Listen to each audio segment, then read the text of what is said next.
ठीक है, okay sir. Shoaib जी, मैं आपके पास आऊंगा। शोएब जी, आपसे भी बोला जानना नहीं चाहूंगा जी। जी अब जी, आपसे सबसे पहले रिपोर्ट के बारे में ही जानना चाहूंगा। इस रिपोर्ट पर आपका क्या कहना है सर? देखिए यहाँ पे सर ऐसी बात है, ये जो मौजू है बहुत अहम है हम्म। और जिसको बहुत ही हल्के अंदाज से लिया गया। आप शीतल भाई पहली चीज समझ लें, अभी हमारे बहुत अच्छी विशेष जी ने बात बताई थी। हम्म। देखिए होता क्या है, मुल्क जो होता है वो संविधान से चलता है हम्म। और संविधान के बाद दो चीजें होती है, वो होती है शासनादेश और अध्यादेश। बिल्कुल।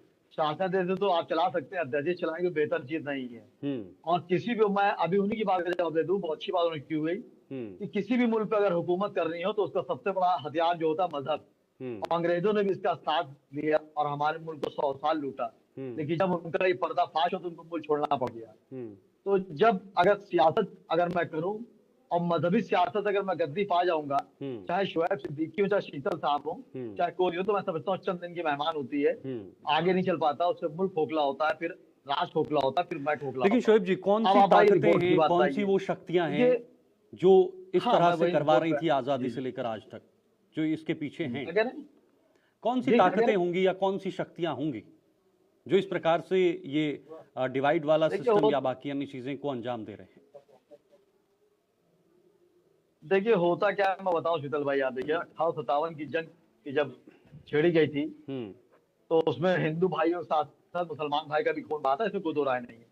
लेकिन देखिए मुल्क 1947 में आजाद हुआ और उसके बाद से आज तक अगर देखा जाए तो मुसलमान को हर पार्टी ने, किसी ने कम किसी ने ज्यादा, सिर्फ वोट बैंक की राजनीति के हिसाब से इस्तेमाल किया, बाकी कुछ नहीं किया। क्योंकि डिबेट आज आपकी संभल की रिपोर्ट के ऊपर आई है, क्योंकि ये मामला रिपोर्ट पर ना जाके दूसरी चलाएगा तो मैं समझता हूँ डिबेट मुनासिब नहीं है जो चाह रहे हैं। देखिए ये जो दंगा हुआ इसमें कहीं ना कहीं प्रशासन की चूक रही। इसमें मैंने कई बार डिबेट आप पर भी दी, चैनलों पे और भी दिया। इसमें जो आप बता रहे हैं छतों पे गुम्मे आ गए थे वगैरह आ गए थे, तो अगर वहां पे 10,000 आदमी एक साथ इकट्ठा हो जा रहा है रात में, तो आखिर वहां पे वो कैसे पहुंच गए, यहाँ पे कहीं ना कहीं चूक रही। लेकिन सर अब जो रिपोर्टें आ रही है तो मैं देखिए होता क्या है, सांसद पर भी तो आरोप लगेंगे दंगा भड़काने का, भीड़ इकट्ठी करने का। जी बस मैं कह रहा हूँ मुकम्मल शीतल भाई कर दूं फिर। अब आप देखिए जो रिपोर्ट आई है, रिपोर्ट में मामला यह है कि अभी लिफाफा बंद है, अभी लिफाफा बंद है। उन लोगों ने रिपोर्ट मुख्यमंत्री के हाथ में सौंपी, मुख्यमंत्री जी अभी उसको जब देखेंगे उस पर क्या क्या रिपोर्ट आई है। जैसे एफआईआर लिख जाती है, एफआईआर के बाद मुजरिम जेल चला जाता है, तो जेल जाने के बाद ऐसा नहीं कि मुजरिम हो जाता है वो, जब वो बेल पे छूटता है तो जब पुलिस चार्जशीट लगाती है तो चार्जशीट में बताती है किसका रोल था किसका नहीं था, उसका बहस होता है, उसके बाद ट्रायल चलता है, मुकदमा छूटता नहीं छूटता ये जज के हाथ में होता है। तो अभी लिफाफा खुला नहीं है, मैं हवाई बात नहीं करूंगा, लेकिन मेरी गुजारिश रहेगी मुख्यमंत्री जी से भी इस संबंध में निष्पक्ष जांच की जाए। और जो भी दोषी हो, किसी भी समुदाय का दोषी हो, उसको बख्शा ना जाए। और मुल्क की जो गंगा जमनी की तहजीब यहाँ रहती है कि हिंदू दिखाई दे, कि मुसलमान दिखाई दे, आंखें तरस रही कि इंसान दिखाई दे, इस लिहाज को जिंदा रखना है।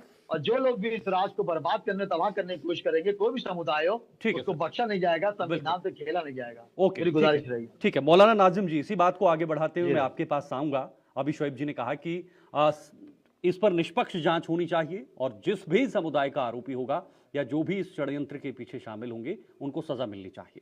और दूसरा, शिशिर जी की बात का जवाब भी दीजिएगा सर।